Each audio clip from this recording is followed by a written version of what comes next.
Si tu es lecteur, tu vois sûrement de quoi on parle. Ces livres qui prennent un peu la poussière. Les classiques que tu aimerais lire. Le cadeau de ta tante Intello que tu as la flemme d'ouvrir. Le roman d'été qu'on t'a prêté et que tu n'as jamais rendu. Ni lu. Tous ces livres que tu n'as pas encore lus font partie de ta bibliothèque, de ton univers. Ils constituent ta pile à lire. Alors montre-moi ta palle. Comme son nom l'indique, c'est littéralement une pile. Au milieu de tout un fatras de livres que j'ai déjà lus d'ailleurs, en général. Aujourd'hui, nous explorons la palle éclectique d'Hugo qui va nous emmener de Keynes à Dante en passant par un livre sur le caca. Bonne écoute. Bonne écoute.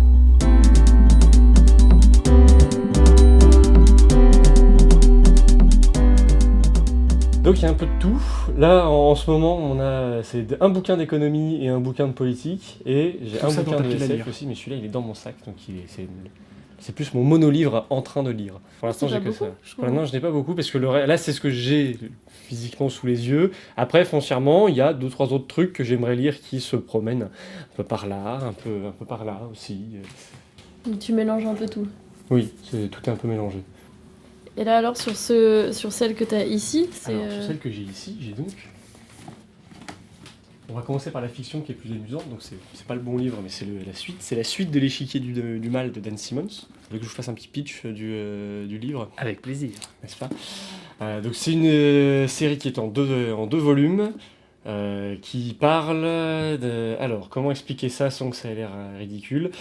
Ça parle de certains complots qu'il y a pu y avoir à partir de la Seconde Guerre mondiale autour d'une partie de l'humanité qui se repéterait de la souffrance des êtres humains, notamment en prenant le contrôle de leur esprit absolument, et donc en leur faisant faire toutes les atrocités du monde, et eux se nourrissent donc de ces sentiments d'horreur et d'atrocité. Et donc on suit plusieurs personnages, donc quelques-uns qui ont été confrontés et contrôlés par ce groupuscule-là, d'autres qui ne l'ont pas été mais qui y ont assisté et qui essayent donc de combattre et vaincre au moins une partie de ce qu'ils appellent des vampires psychiques. Le problème étant que ces vampires psychiques évidemment sont très très haut placés politiquement parlant, le chef d'entre eux étant le numéro 2 du gouvernement américain. Quand je dis numéro 2, c'est le bras droit de Reagan. Mais tu l'as déjà lu. Ça, c'est dans le premier, je suis dans le deuxième, Ah, je ne sais ok. pas comment ça termine encore. Et du coup t'as acheté le deuxième... En fait, on me les a offerts, ceux-là. Ah ok. Donc, ceux-là, on me les a offerts.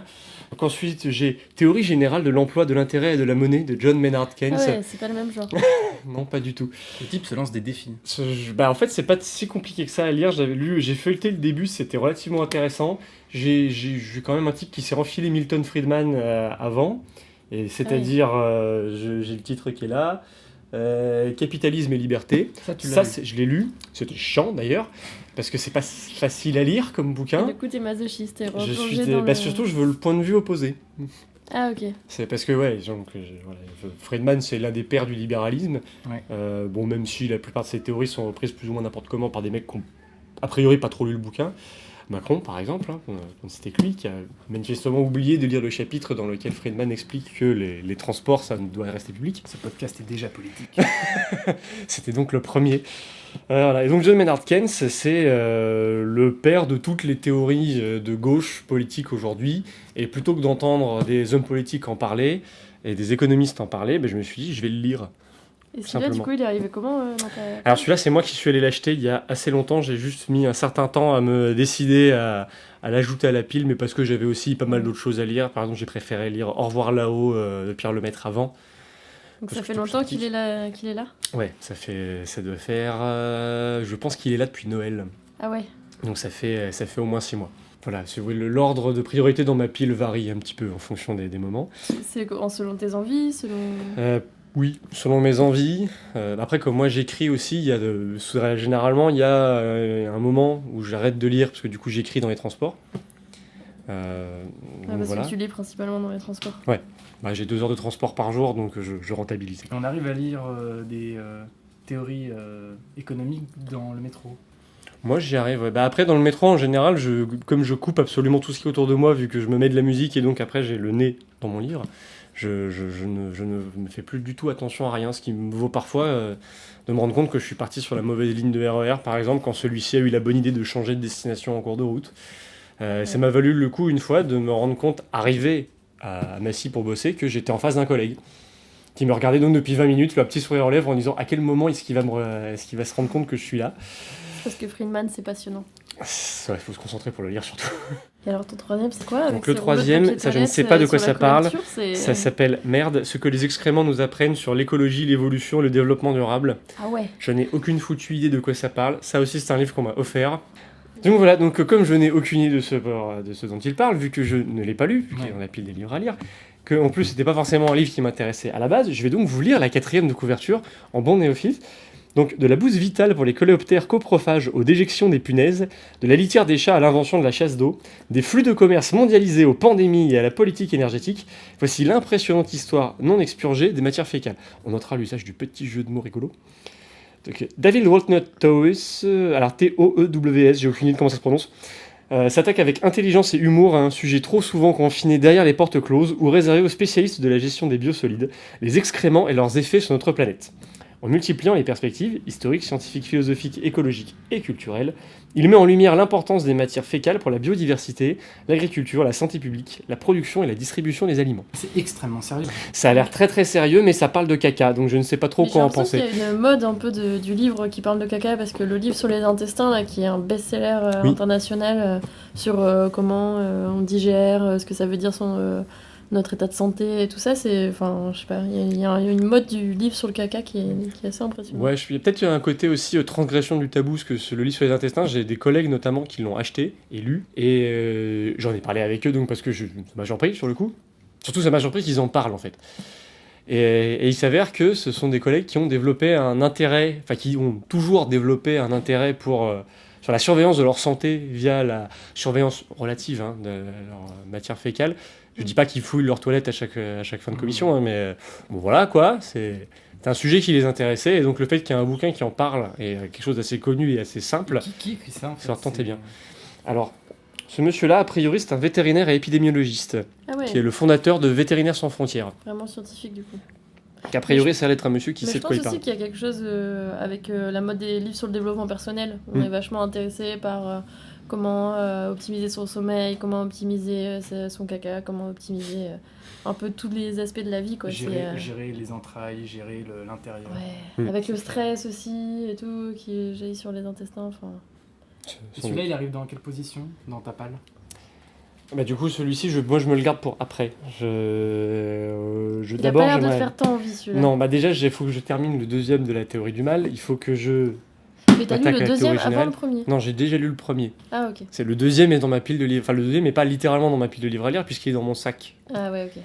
Donc j'ai commencé à lire les 10 premières pages, quoi. Donc il est toujours techniquement dans la pile de livres à lire, quoi. Un peu tricheur quand même. Mais ça va alors, c'est pas des choses trop anciennes, si ça date de Noël. T'es pas quelqu'un En fait, qui fait des piles c'est, archéologiques. Bah, en fait, ça dépend. Celui-ci date de Noël, celui-là date du mois de mars. L'échiquier du mal 2, il doit dater d'un peu plus tard, je pense avril-mai.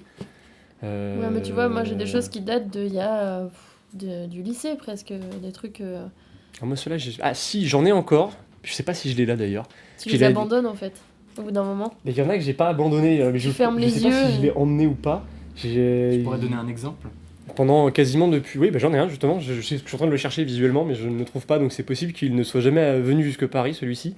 Mais j'avais acheté il y a très longtemps la Divine Comédie de Dante, intégralement. Et la seule édition qui existait à l'époque, c'était... Oui, ça m'intéressait. Donc, en fait, la seule édition qui existait, qui regroupe tous les bouquins, parce que j'avais pas envie de m'en trimballer 3, c'était une édition qui est mi-française, mi-italienne. Donc j'ai une espèce d'énorme pavé de 1000 pages, je crois. C'est un fou. Oui. Le Ouais, challenge. je sais pas, j'étais une espèce de délire, ça m'intéressait, je voulais voir ce que ça racontait. Et je crois qu'un jour j'ai commencé à le lire, sauf que comme le bouquin il fait quand même 1000 pages, c'est une grosse édition en plus, et c'est 1000 pages, je crois qu'il doit faire 30 cm de hauteur pour 20 cm de large, enfin, c'est un bon gros pavé quoi. Ouais. Et donc je l'emmenais pas dans les transports où je lis beaucoup. Donc du coup je m'étais dit je vais le lire de chez moi tranquillement, et en fait j'ai jamais avancé après les 15 premières pages, mais je l'ai quasiment toujours emmené avec moi en me disant quand j'aurai le temps je le fais. Bon, voilà, j'ai jamais eu le temps. Mais celui-ci, ouais, il date au moins de ma première, c'est-à-dire il y a un bon 10 ans, je pense. Pas mal. J'ai le livre de Mélenchon et j'ai le livre de Macron quelque part aussi. Mais pas côte à côte quand même. Alors je sais pas, c'est pas moi qui me suis occupé, c'est pas moi qui l'ai rangé celui-là, donc Ouais, puis t'as des BD aussi, Ouais, puis t'as des choses en numérique aussi, non, dans ta palle, des mangas, tout ça. ah oui. Beaucoup. Voilà. Oui, alors après par contre si on part de la palle numérique de manga, là par contre ça va, là on peut, Ah ouais. on va monter encore un peu plus, ouais. On fera Non. peut-être une série avec. Parce que pour le coup des mangas j'en ai beaucoup. Ouais, et du coup, t'en as aussi beaucoup d'avance. Bah, là en ce moment j'ai eu un peu de mal à trouver quoi lire, et c'est un copain qui m'en a conseillé un, j'ai regardé, il y a aujourd'hui 50 volumes, je me suis dit ça va, ça devrait me prendre un petit moment. Ouais, c'est le problème avec les... Et je crois que je suis au volume 14. Est-ce que tu voudrais nous parler d'un autre livre irréductible qui te résiste? Mais je crois que je suis pas sûr d'en trouver un parce qu'à part le... Après, Après moi il y a des auteurs qui me résistent pas mal, genre Dickens par exemple, ça m'intéresse pas du tout. J'essaye d'en lire et je n'y arrive pas. Après, je suis pas très policier non plus. un livre ou un auteur ou un sujet qui se retrouverait jamais dans ta palle à toi, par exemple. Un auteur, moi je peux trouver, il y a le Robin Hobb, qui est une auteure de fantasy, une des rares auteurs de Ouais. fantasy. J'ai pas C'est lu une un femme seul... Oui, c'est une femme. Et j'ai pas lu un seul de ses bouquins qui était mauvais. Vraiment. Ok. Je l'ai fait lire à peu près n'importe qui, y compris notamment à mes petits frères qui sont pas forcément des grands lecteurs. C'est la série L'Assassin. L'Assassin Royal, ouais. L'Assassin Elle a 3 autres séries au minimum. Il y a Les Aventuriers de la Oui, Mer je qui est vois très très ici, bien.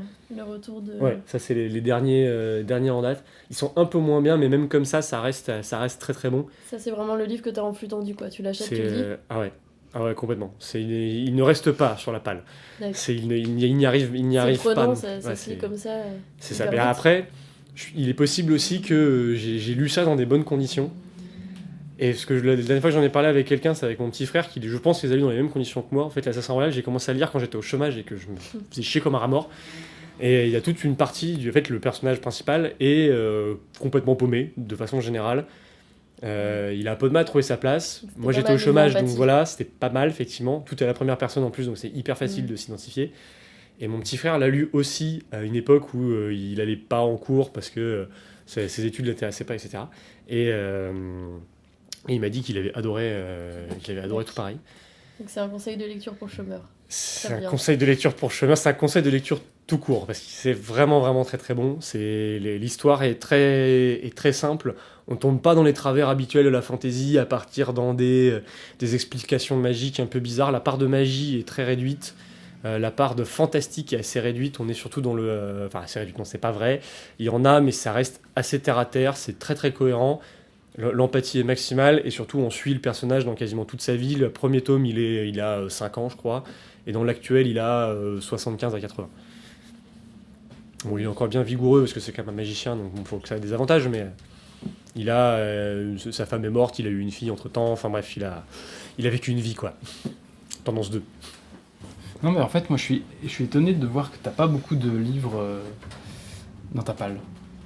T'as un conseil à donner à ceux qui, comme moi, ont tendance à accumuler, à avoir une palle infinie? Achète moins de bouquins. Non, sinon, écris. Pourquoi est-ce que ma palle est de plus en plus réduite récemment? C'est parce que comme j'écris aussi, bah, du coup, je peux pas acheter trop de bouquins parce que sinon, effectivement, j'ai plus la place pour les stocker. Et du coup, je me retiens. Tu te retiens parce que t'as pas envie d'être influencé? Alors non, je me retiens simplement parce que Ça prend trop de temps. oui, ça va. On peut pas tout faire C'est en en même fait, temps. je suis quelqu'un de très frustré quand je ne fais pas les choses que j'ai à faire et quand j'ai trop de choses à faire d'un seul coup et que je trouve pas le temps de tout faire, ça m'énerve et ça me frustre. Donc du coup, Ouais, quand je faut bien sais que j'ai maîtriser déjà, un peu. voilà, quand je sais que j'ai déjà une liste longue comme le bras de choses à faire, j'essaie de pas m'en rajouter en rajoutant encore des livres à lire. Donc tant que j'ai des livres à lire, je n'en rachète pas. Très bien. Sage décision. Convaincu. C'est un conseil très évident. J'ai pas inventé l'autre là-dessus. Non, mais c'est bien. Merci Hugo. Merci Hugo. Et voilà, on espère que cet épisode vous aura plu. N'hésitez pas à nous dire ce que vous en avez pensé sur notre page Facebook ou en commentaire sur notre chaîne YouTube.